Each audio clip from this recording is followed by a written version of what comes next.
अभिवादन स्वीकार कीजिए ब्रजेश मिश्रा का और आप देखना शुरू कर चुके हैं द डिबेट। बहनों भाइयों, आज भारत की सर्वोच्च अदालत में इलेक्शन कमीशन ऑफ इंडिया यानी भारत निर्वाचन आयोग में चुनाव आयुक्तों की तैनाती और मुख्य चुनाव आयुक्त के चुनने की प्रक्रिया पर गंभीर प्रश्न चिन्ह खड़े किए गए हैं। शीर्ष अदालत ने इलेक्शन कमिश्नर के अपॉइंटमेंट की फाइल तलब कर ली है और इस पूरे मामले को लेकर, इसके प्रोसीजर को लेकर गंभीर प्रश्न चिन्ह खड़े किए हैं। और जिस तरह से सुनवाई चल रही है, ऐसा लगता है कि कोर्ट इस पूरे मामले में कोई एक स्पष्ट रुख अपनाना चाहता है। आज की परिचर्चा हम इस विषय पर करने वाले हैं। बहनों भाइयों, भारत की सबसे बड़ी संवैधानिक संस्था भारत निर्वाचन आयोग यानी चुनाव आयोग, जो दुनिया की सबसे बड़ी लार्जेस्ट डेमोक्रेसी का इलेक्शन कंडक्ट कराता है, स्वतंत्र और निष्पक्ष चुनाव कराने की जिम्मेदारी जिस संस्था पर है वो है भारत निर्वाचन आयोग। लेकिन आज भारत की सर्वोच्च अदालत यानी सुप्रीम कोर्ट ऑफ इंडिया में चुनाव आयुक्तों की तैनाती को लेकर संविधान पीठ, 5 जजों की पीठ होती है, उसे कहते हैं संविधान पीठ, उसने गंभीर प्रश्न चिन्ह खड़े किए और इलेक्शन कमिश्नर अरुण गोयल, जिन्हें हाल ही में नियुक्त किया गया, उनकी फाइल तलब कर ली। इनको कैसे अपॉइंट किया गया? 18 नवंबर तक गोयल भारत सरकार में सेक्रेटरी थे। रात में इस्तीफा देते हैं। एक दिन के बाद उन्हें 21 नवंबर को भारत का चुनाव आयुक्त अपॉइंट कर दिया जाता है। जबकि इस पूरे मामले पर भारत की सर्वोच्च अदालत में एक पिटीशन चल रही थी और कोर्ट में सुनवाई जारी थी। इस सुनवाई की प्रक्रिया के दौरान चुनाव आयुक्त की तैनाती हो गई।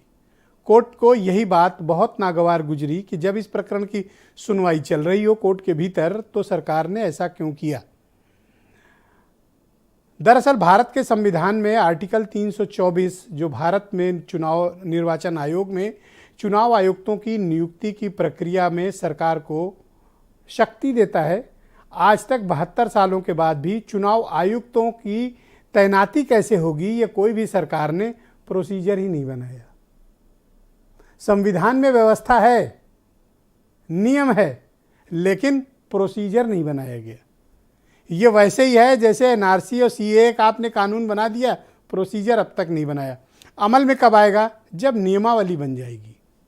जैसे सीबीआई के डायरेक्टर की तैनात नियुक्ति की एक नियमावली है, उस नियमावली के तहत ही हो सकता है। लेकिन चुनाव आयुक्तों के अपॉइंटमेंट की 72 सालों से संविधान में प्रक्रिया होने के बावजूद कोई भी नियमावली नहीं बनी। ये हुई पहली बात। तो देखिए, कुछ लोग इस दुनिया में न होने के बाद भी अमर कैसे होते हैं। टीएन शेषन उसका उदाहरण है कि जब जिंदा थे तो भी मिसालें दी जाती थी, आज नहीं हैं दुनिया में, फिर भी उनकी मिसालें दी जा रही हैं। सुप्रीम कोर्ट ने कहा कि मुख्य चुनाव आयुक्त हो तो टीएन शेषन जैसा, बिरले होते हैं ऐसे लोग।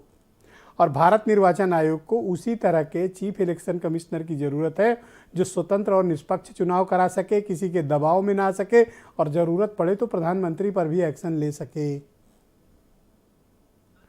तो सुप्रीम कोर्ट ने जब फाइल तलब की है, उसमें गंभीर प्रश्न चिन्ह भी खड़े किए आज सुनवाई के दौरान कि ऐसे किसी को इलेक्शन कमिश्नर आप कैसे अपॉइंट कर सकते हैं, जबकि भारत निर्वाचन आयोग में मुख्य चुनाव आयुक्त बनने के लिए 6 साल को आपको टेन्योर दिया जाता है, 6 ईयर।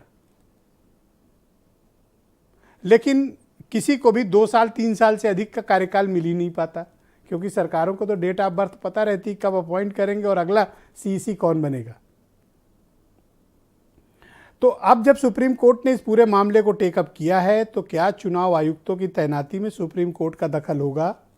क्या सीबीआई के डायरेक्टर जैसी कोई प्रोसीजर बनेंगे? कोई स्टैंडर्ड ऑपरेटिंग प्रोसीजर यानी नियमावली चुनाव आयुक्तों के लिए बनेगी?